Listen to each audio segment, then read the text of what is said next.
Alright, fellow Vikings, welcome back. This time... I don't know.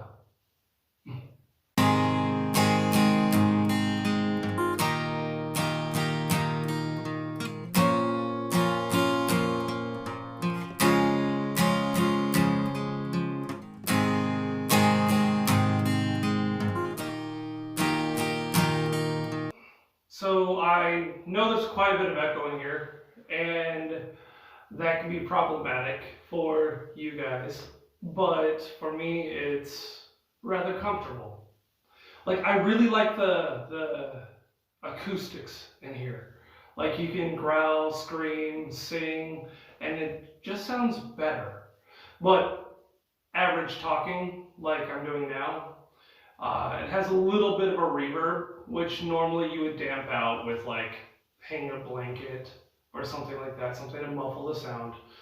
I'm not going to do that. It's too much work because I just have to take it down. But I'm actually in here for a reason, all right? This is a difficult subject for me to talk about, and it feels good in here. Like, it's cool. Like, outside it's in the high 70s, and in here we're in the mid 50s. So this feels really nice. It's like I'm in air conditioning. But yeah, as you can see, the lighting here is pretty decent for this. I think if I got I'm actually going to do this. I'm not trying to like ask for money or gifts or anything like that. So don't send me it because I'm actually going to buy one. I'm going to get a little lapel mic so that I found a couple online. I don't know how well they work. They're relatively cheap, so I think I could squeeze it into the budget this month. So the sound quality should get better. The reason why a lot of people didn't watch my bloopers video, but in there I explained why the audio on this sounds so bad. Last year, Cheyenne dropped my phone and it broke one of the microphones. On my phone, it has two microphones, one on the bottom side and then one up at the top. And right now, it's only taking sound from the one at the top. When I make phone calls, I have to put it on speakerphone or put on headphones just so I'm able to communicate and they can hear me. So yeah, that's why the sound is the way it is. I know I'm avoiding the topic. The topic of this video is my biggest regret, right? When I was a teenager, me and my friends got some fireworks. I think I was 16, 15, something like that, for 4th of July. And it was a couple weeks later. We were in a public area, in a public park, where it was fine for us to play fireworks. It wasn't a big deal. And we're lighting them off and making loud boom sounds because, you know, teenagers, loud booms are fun for some reason. Yeah. But a elderly couple walked by, and the man is obviously distraught, and his wife is telling us that he had PTSD from World War II, and I didn't understand what that meant. I had no clue what that meant. But what I did understand was she was trying to make us stop what we were doing. It was a legal action in a legal venue, and we weren't breaking any laws. We had the right to do such things, you know. So I was like, I'm standing up for my rights. What I know now is I didn't understand the position that I was putting them through, or like now that I have PTSD and all that, I completely understand what he was going through. Like it's really difficult, and most of you won't understand what it's like. Like it's something that I hope that you can never understand. Okay, but I was going with defending my rights versus going with compassion, and I should have went with compassion in that scenario because I was causing this man pain and he didn't need to go through that. It was pain that I couldn't understand. I didn't understand, but seeing his pain, I should have stopped. We should have went somewhere else. somewhere that it would have been safer. Okay, we were safe. We were in an open area. There was it was in a fire pit, right? So it's not like it was dangerous physically, but emotionally, it was causing someone a lot of pain. And I should have just listened to what they had to say and went somewhere else. Yeah. The other day while I was painting that deck, I was obviously flustered at part of the video.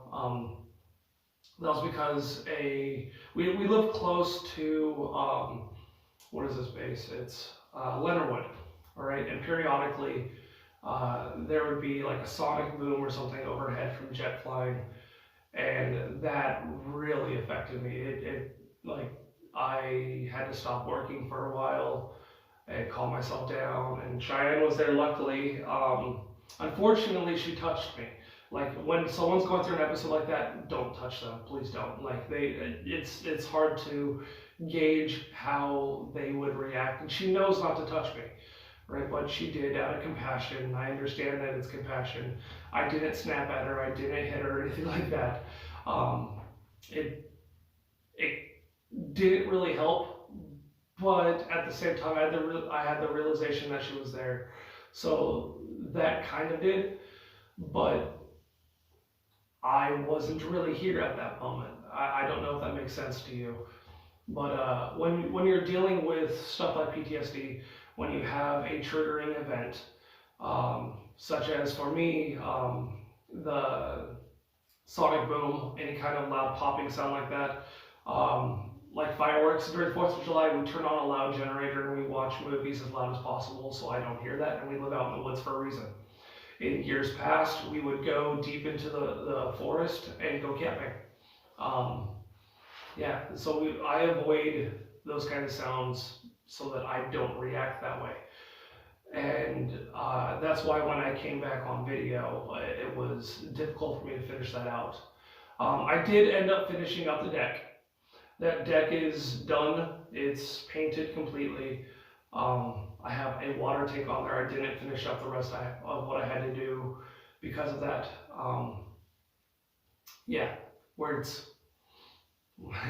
There's really not much else to say here. I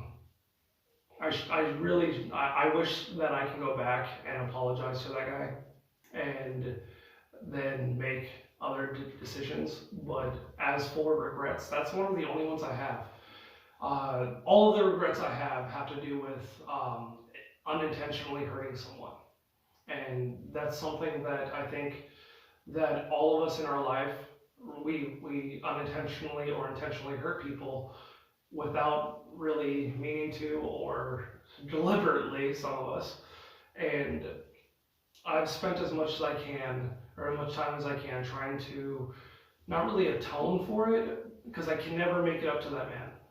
There's nothing I can do to make him feel better or anything like that, but I can live a better life. I can be more positive to the people around me, be more compassionate. I